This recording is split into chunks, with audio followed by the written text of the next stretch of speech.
আসসালামু আলাইকুম এভরিওয়ান, আশা করি সকলে ভালো আছেন।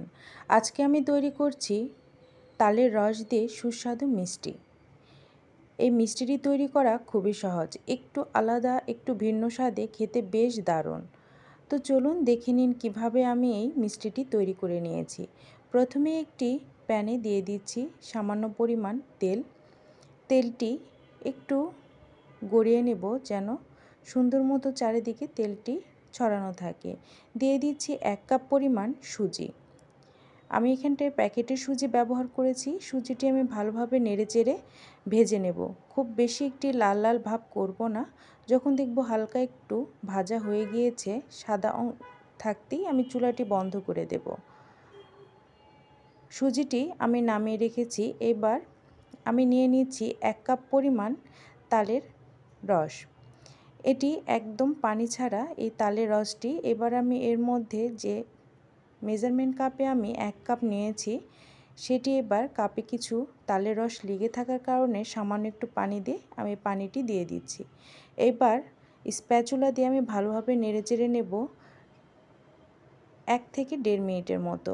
নাড়াচাড়া হয়ে গেলে এখানটায় আমি অ্যাড করে দেব 2.5 চামচের মতো চিনি। চিনি দেওয়ার মূল কারণ হচ্ছে এই মিষ্টির ভিতরে যেন সুন্দর একটি ফ্লেভার এবং টেস্ট দুটোই বজায় থাকে। মিষ্টির ভিতরে যেন একটু মিষ্টি ভাবটা থাকে। এটা আপনারা চাইলে এমনি অবস্থাতেও খেতে পারেন। আমি এখানটায় 2.5 চামচের মতো চিনি ব্যবহার করেছি। চিনিটি যতক্ষণ না মেল্ট হয়ে যাচ্ছে আমি একটু নেড়েচেড়ে নেব। অবশ্যই বলে দিচ্ছি যে এই পদ্ধতিতে আপনারা যদি মিষ্টি তৈরি করেন 100% শিওর এটি সকলের পছন্দ হবে।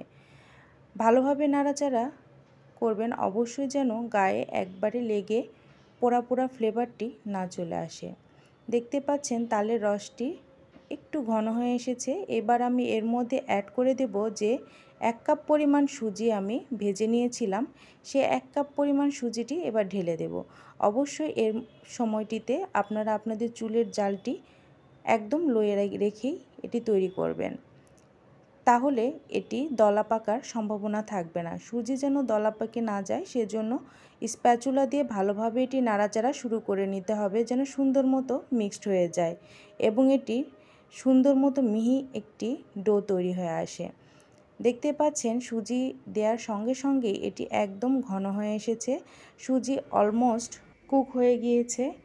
তারপরেও আমি স্প্যাচুলা দিয়ে এটি ভালোভাবে ঠেসে ঠেসে নেড়েচেড়ে নিচ্ছি যেন সফট একটি ডো তৈরি হয়ে আসে। যদি আপনাদের কাছে মনে হয় সুজিটি একটু কাঁচা ভাব রয়ে গিয়েছে, তাহলে এটি একটু ঢাকনা দিয়ে 1 মিনিটের জন্য ঢেকে রাখবেন। এবার আমি একটি বোলে ডোটি নেমে নেব।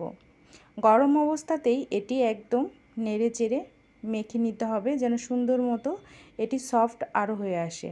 এখানটায় আমি 1 টেবিল চামচের মতো দিয়ে দিয়েছি ময়দা। দিয়ে এটি ভালোভাবে মিক্সড করে নেব। এছাড়া আমি এখানটায় কোনো কিছু ব্যবহার করিনি। ময়দাটি দেওয়ার মূল কারণ হচ্ছে এটি ভালো মতো একটি বাইন্ডিং আসবে এবং সফট হবে, খেতেও বেশ মজা লাগবে।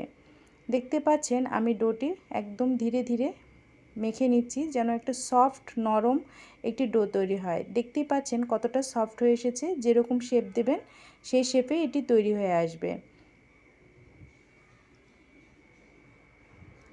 আশা করি আমার এই রেসিপিটি আপনাদের ভালো লাগবে। আর যদি আমার এই রেসিপিটি ভালো লাগে অবশ্যই আমার চ্যানেলটিকে সাবস্ক্রাইব করতে ভুলবেন না। ডোটি রেডি করা হয়ে গেলে এক পাশে রেখে আমি এখানটায় একটি পাতিলে দিয়ে দিচ্ছি 1 কাপ পরিমাণ চিনি এবং 1 কাপ পরিমাণ পানি। দিয়ে এর মধ্যে দিয়ে দেব 2টি সাদা এলাচ থেতো করে দেব যেন এটি একটি সুন্দর একটি ফ্লেভার আসে, খেতে যেন সুন্দর লাগে। এই সাদা এলাচের ফ্লেভারটি মিষ্টি খাবারে খুব সুন্দর একটি সুঘ্রাণ দেয়।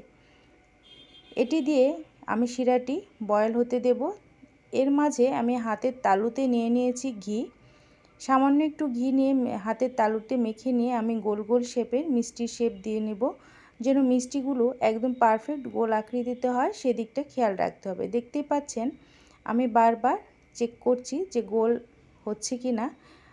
একদম পারফেক্ট গোল মিষ্টির মতো হয়ে এসেছে। এবার আমি একটি প্লেটে রেখে দেব। এভাবে আমি একে একে সব মিষ্টিগুলো তৈরি করে নেব যেন সুন্দর মতো সফট একটি মিষ্টি তৈরি হয়ে আসে। আপনারা যদি এটি শিরাতে ডুবিয়ে না খেতে চান তাহলে এখানটায় মিষ্টির পরিমাণটি এই ডোর মধ্যে একটু বেশি পরিমাণে দিয়ে এটি আপনারা তেলে ভেজেও খেয়ে নিতে পারেন, কিন্তু মিষ্টিভাবে তৈরি করে খেলে বেশি মজার এবং বেশি টেস্ট।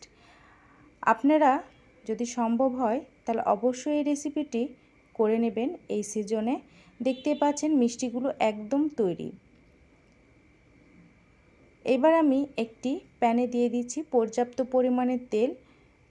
আমি অবশ্যই এগুলো ডুবো তেলেই ভাজার চেষ্টা করব। আপনারা চাইলে ডুবো তেলে না হলেও হাফ তেলে ভেজে নিতে পারেন। অবশ্যই চুলার হিটটি মিডিয়াম থাকবে, মিডিয়াম অবস্থাতেই এইগুলো ভেজে নিতে হবে।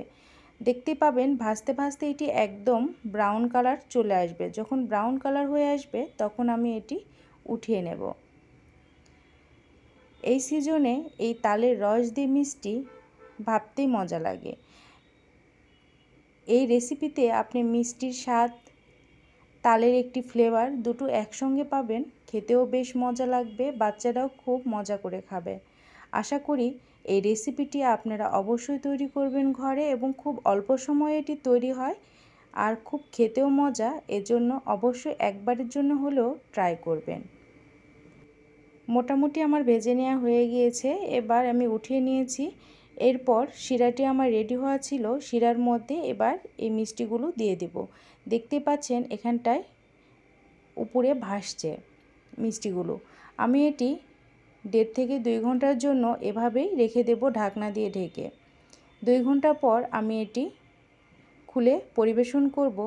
তখন দেখবেন ভিতরে একদম রসে টইটম্বর, খেতেও বেশ মজার। একদম কালো জামের মতো লাগবে দেখতে, খেতেও বেশ সুস্বাদু মনে হবে। চামচ দিয়ে অবশ্যই একটু নেড়েচেড়ে দেবেন যেন সুন্দর মতো সবগুলোর গায়ে মিষ্টির শিরাটি চলে যায়, এদিকটা খেয়াল রাখতে হবে। আমি এটি পরিবেশন করব কাজু এবং পেস্তা বাদাম দিয়ে। আপনারা চাইলে এমনিও পরিবেশন করতে পারেন, এতে করে পরিবেশন করলে খেতে বেশ মজা লাগে এবং খুব সুস্বাদু হয়। দেখতে পাচ্ছেন একদম মিষ্টির মতো তৈরি হয়ে এসেছে। এবার আমি এটি কেটে আপনাদেরকে দেখাবো যে কতটা সফট এবং ভিতরটা কতটা পারফেক্টলি তৈরি হয়েছে। দেখতেই পাচ্ছেন একদম কালো জামের মতো ভিতরটা, খেতেও একদম মিষ্টির মতো। তালের মিষ্টি খেতে বেশ মজা। অবশ্যই এই রেসিপিটি ট্রাই করবেন, আশা করি আপনাদের ভালো লাগবে। রেসিপিটি অবশ্যই ভালো লাগলে কমেন্ট সেকশানে জানাবেন যে কতটা ভালো লেগেছে। আশা করি সকলে ভালো থাকবেন, সুস্থ থাকবেন। আবারও দেখা হবে। আল্লাহ হাফেজ।